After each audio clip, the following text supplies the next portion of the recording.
40 बम चलाओ, बम चलाओ, बम चलाओ। नौकरी दो, नौकरी दो, नौकरी दो।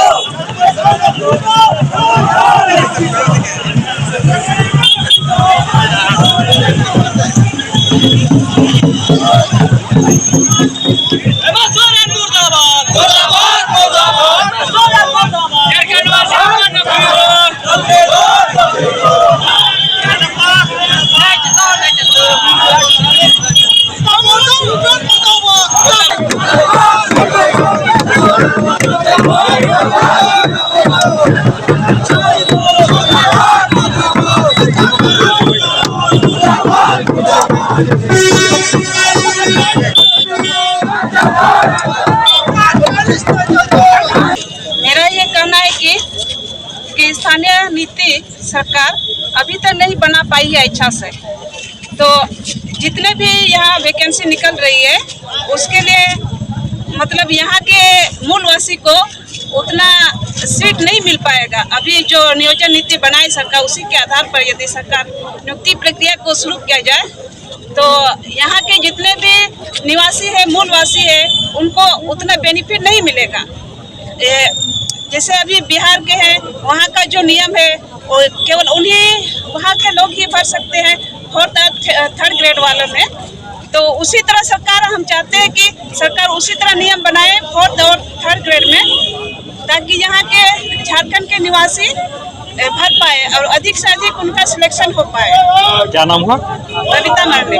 और सत्ता पक्ष के विधायक और मंत्री मुख्यमंत्री से सारे लोगों को हम लोगों ने पुतला दहन किया आज शव यात्रा के माध्यम से।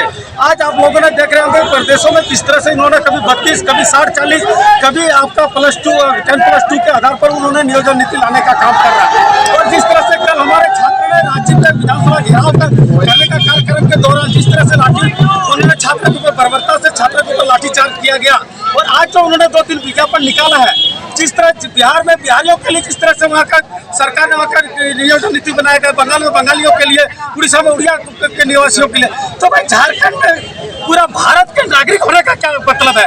हम लोग का समझ से परे सरकार इसीलिए हम लोग को गुमराह कर रहा है। और आज हम लोगों ने सरकार का शव यात्रा के माध्यम से सारे सत्ता पक्ष के विधायक को लोबी नंबर और कहीं पे आपका सीपीएम का विधायक को छोड़ करके विनोद सिंह को छोड़ करके सारे सत्ता पक्ष के विधायक का हम लोग ने पुतला दहन किया है। अगर इससे भी सरकार सचेत नहीं होता है और आपका इन्होंने जिस तरह से भारत के नागरिक को हटा करके उसको झारखंड का स्थानीय निवासी के आधार पर नियोजन नीति नहीं बनाती है और ये नियमावली ला करके इन्होंने आपका वैकेंसी लेकर के यहाँ पे नौकरी देने का काम करता है। तो हम लोग निश्चित तौर पर सरकार को आज चेताने चाह रहे हैं 11 अप्रैल को पूरे संथाल परगना पे चक्का जाम रहेगा। इसका भी हम लोग आज आह्वान करते रहे। सरकार ने हम लोग को गुमराह कर रहा है और हमारे ऊपर लाठीचार्ज कर रहे हैं, इसीलिए आज हम लोग इसको सचेत कर रहे हैं। हम लोग दर बर दर हम लोग स्टेप बाई स्टेप संविधान के आधार पर अपना आंदोलन को आगे बढ़ाते जा रहे हैं। अगर इसमें भी सचेत नहीं हुआ तो हम लोग 1 अप्रैल को पूरा संथाल परगना बंदी का आह्वान किया है और इसके बाद भी अगर नहीं हुआ तो जितना बड़ा 18 विधानसभा में एक भी विधायक और एक भी एमएलए कोई भी मंत्री अपना विधानसभा क्षेत्र में घूम नहीं पाएगा। इसके लिए भी हम लोग इसको सचेत कर दे रहे हैं।